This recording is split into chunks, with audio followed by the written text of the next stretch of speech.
नमस्कार, चलिए जानते हैं हरियाणा की आज की सभी ताजा खबरें। लेकिन उससे पहले आप भारत न्यूज चैनल को सब्सक्राइब कर लें ताकि हरियाणा से जुड़ी हर प्रकार की खबर आपको सबसे पहले मिले।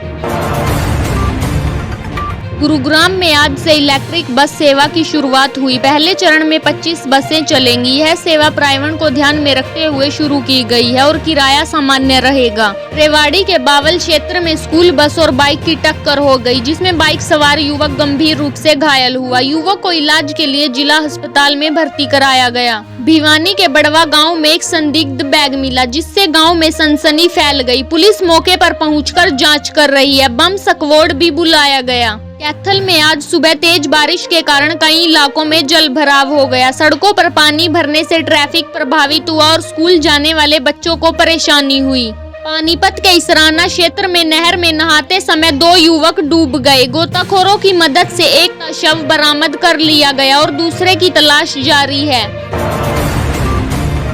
फरीदाबाद नगर निगम ने पुराने बकाया हाउस टैक्स पर 20% की छूट देने की घोषणा की है। यह छूट 31 अगस्त तक लागू रहेगी। करनाल के एक डेयरी फार्म में शॉर्ट सर्किट से आग लग गई, जिसमें 12 पशु झुलस गए। फायर ब्रिगेड ने आग पर काबू पाया। झज्जर में बिजली कटौती और खाद की कमी को लेकर किसानों ने लघु सचिवालय के बाहर धरना किया। किसानों ने आरोप लगाया कि सरकार सिर्फ वादे कर रही है लेकिन समाधान नहीं दे रही। बाला कैंट पुलिस ने गुप्त सूचना के आधार पर एक व्यक्ति से 3 किलो गांजा बरामद किया। आरोपी को गिरफ्तार कर लिया गया है। हिसार के सिविल अस्पताल की लिफ्ट पिछले 2 दिनों से खराब है। मरीजों और बुजुर्गों को सीढ़ियों से जाना पड़ रहा है।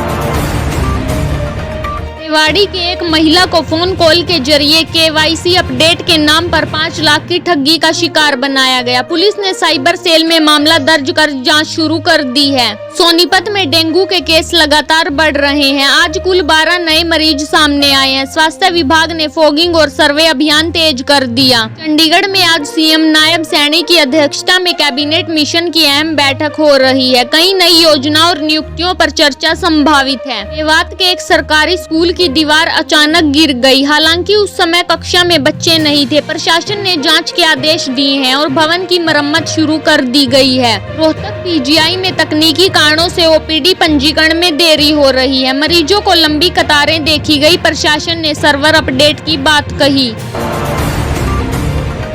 यमुनानगर में देर रात एक शराब के ठेके पर 2 अज्ञात युवकों ने फायरिंग की। घटना में कोई घायल नहीं हुआ। पुलिस CCTV फुटेज खंगाल रही है। पलवल पुलिस ने 2 चोरों को गिरफ्तार कर उनके कब्जे से 5 चोरी की बाइकें बरामद की हैं। आरोपियों पर पहले से भी कई केस दर्ज हैं। सिरसा में 12 दिन से चल रही आंगनवाड़ी वर्कर्स की हड़ताल आज सरकार से समझौते के बाद खत्म हो गई। वर्कर्स कल से काम पर लौटेंगी। क्षेत्र के पेहवा मार्ग पर तेज रफ्तार ट्रक ने एक कार को टक्कर मार दी, जिससे कार सवार 2 लोग घायल हो गए। घायलों को अस्पताल में भर्ती कराया गया। कैथल के कुछ इलाकों में गंदे पानी की सप्लाई को लेकर लोगों ने नगर परिषद कार्यालय के बाहर प्रदर्शन किया। लोगों ने जल्द समाधान की मांग की है। फतेहाबाद नगर परिषद ने आज से विशेष स्वच्छता अभियान की शुरुआत की। स्कूल, बाजार और अस्पताल क्षेत्रों में सफाई पर विशेष ध्यान दिया जाएगा। जींद के जुलाना क्षेत्र में बिजली बिल अधिक आने पर लोगों ने बिजली कार्यालय पर धरना दिया। अधिकारियों ने बिलों की जांच कराने का आश्वासन दिया है। सोनीपत में स्कूल बस की चपेट में आने से एक छात्रा की मौत हो गई। हादसा उस समय हुआ जब छात्रा बस से उतर रही थी। पुलिस ने बस चालक को हिरासत में लिया। पंचकूला में सुबह हुई हल्की बारिश से मौसम ठंडा और सुहावना हो गया। लोगों को गर्मी से राहत मिली। वहीं जल भराव से कुछ इलाकों में परेशानी भी हुई। नारनौल में गांव की महिला सरपंच पर कुछ लोगों ने लाठी डंडों से हमला करने की कोशिश की। पुलिस ने आरोपियों के खिलाफ केस दर्ज कर लिया है। करनाल में ऑटो चालकों ने किराया बढ़ाने और नए परमिट की मांग को लेकर हड़ताल शुरू कर दी है। यात्री परेशान हो रहे हैं। प्रशासन ने बातचीत शुरू की है।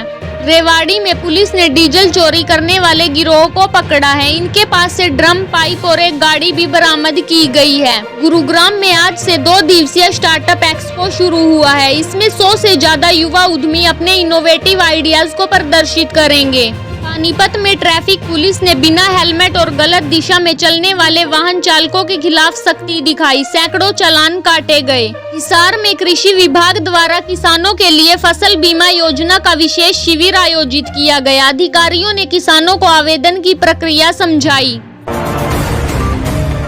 हरियाणा सरकार ने राज्य के 75 गांवों को मॉडल गांव के रूप में विकसित करने का फैसला लिया है। यहाँ शिक्षा, स्वास्थ्य, स्वच्छता पर विशेष ध्यान दिया जाएगा। रोहतक के कलानौर कस्बे में एक घर में गैस सिलेंडर लीक होने से आग लग गई। हादसे में 2 छोटे बच्चे झुलस गए, उन्हें पीजीआई में भर्ती कराया गया। कैथल जिले के डांड क्षेत्र में नहर में कटाव आने से पानी गांव की ओर बह गया। खेतों में पानी भर गया। प्रशासन ने राहत टीम को मौके पर भेजा। फरीदाबाद के सरकारी स्कूल में एक छात्र के परिजन ने शिक्षिका से मारपीट कर दी। आरोप है कि बच्चे की शिकायत पर गुस्से में हमला किया गया। पंचकुला में आज वरिष्ठ नागरिकों के लिए राज्य स्तरीय सम्मेलन आयोजित किया गया। इसमें पेंशन, स्वास्थ्य और वरिष्ठ जन सुरक्षा से जुड़े विषयों पर चर्चा हुई। अंबाला में एक व्यक्ति ने फर्जी कागजात बनवाकर 10 एकड़ जमीन अपने नाम करवाई। असली मालिक ने तहसील में शिकायत दी है, पुलिस जांच कर रही है। करनाल के घरोंडा क्षेत्र में एक किसान ने जहरीला पदार्थ खाकर आत्महत्या कर ली। मौके पर कोई सुसाइड नोट नहीं मिला। परिजन ने आर्थिक तंगी की आशंका जताई है। रेवाड़ी के कोचिंग सेंटर पर एंटी करप्शन टीम ने छापा मारा। आरोप है कि सेंटर फर्जी प्रमाण पत्र बनवाकर युवाओं को नौकरी दिला रहा था। सिरसा के डबवाली क्षेत्र में एक युवक घरेलू विवाद के चलते मोबाइल टावर पर चढ़ गया। पुलिस और परिजनों ने कई घंटों की मशक्कत के बाद उसे नीचे उतारा।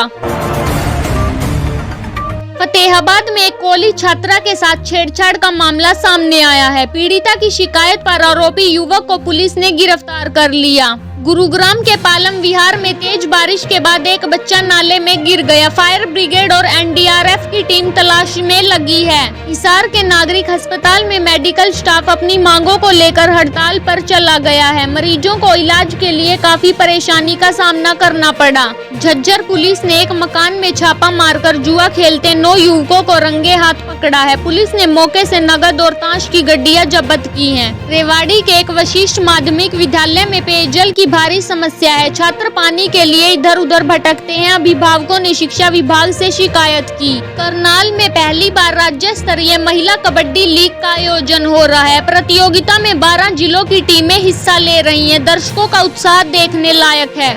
पानीपत में ई वाहनों की पंजीकरण की संख्या में वृद्धि हुई है। आरटीओ ऑफिस में रोजाना दर्जनों लोग पंजीकरण के लिए पहुंच रहे हैं। सरकार की सब्सिडी योजना भी इसका कारण है। जींद की एक महिला ने अपने ससुराल पर दहेज के लिए प्रताड़ित करने का आरोप लगाया है। महिला थाने में केस दर्ज हुआ और जांच शुरू कर दी गई है। रोहतक में भारी बारिश के बाद रेलवे अंडरपास में पानी भर गया, जिससे राहगीरों और 2 पहिया वाहन चालकों को भारी परेशानी का सामना करना पड़ा। हरियाणा विधानसभा का मानसून सत्र जल्द शुरू होने वाला है। चंडीगढ़ में अधिकारियों के साथ तैयारियों को अंतिम रूप दिया जा रहा है।